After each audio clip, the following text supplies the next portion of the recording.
Just in time. Thanks, Brian. Starting tomorrow, a call to prayer for Muslims will be heard at Duke University for about 3 minutes every week. It'll sound something like this, amplified.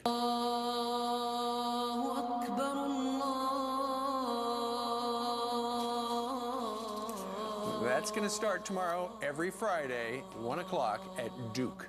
But is this religious accommodation necessary or just completely unfair to non-Muslim students? Joining us right now is the senior pastor of the First Baptist Church in Dallas, Texas, Dr. Robert Jeffress. He's also a Fox News contributor. Good morning to you, Doctor. Good morning.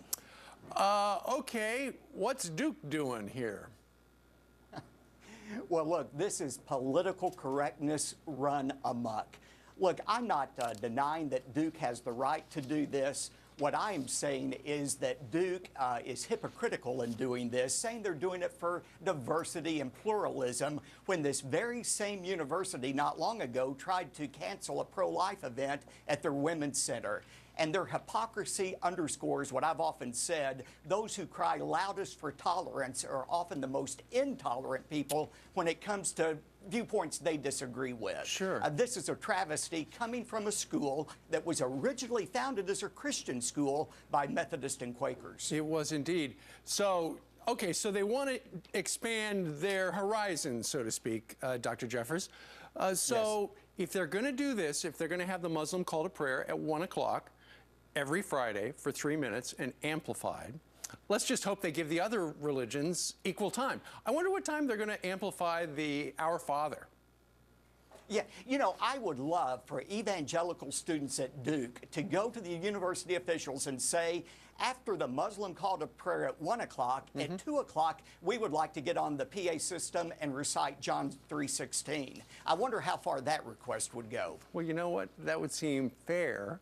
But then again, you know what happens on America's universities these days? We've got a quote from the Dean for Religious Life, who says this morning regarding it: "This opportunity represents a larger commitment to religious pluralism that is at the heart of Duke's mission. It connects the university to national trends in religious accommodations." You know, Doctor, there are students of many different religions at Duke, and to the best of my knowledge, this is the only religion. The Muslims are the only ones who get this special accommodation.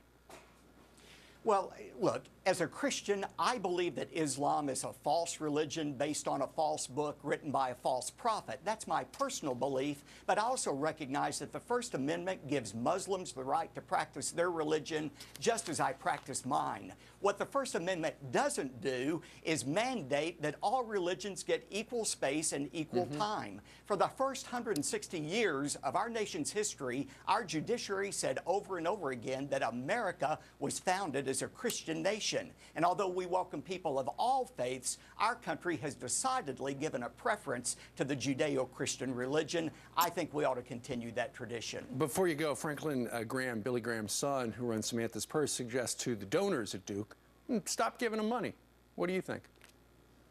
I think certainly Duke has the right to do this, but I think donors have the right to withhold their donations, and parents and students have the right to withdraw their enrollment. I hope they will do that until Duke reverses its policy. Well, it is a great school, and now they're doing something on Fridays that have people all over the country saying, why are they doing that? Dr. Jeffress, thank you very much for joining us today from the great city of Dallas.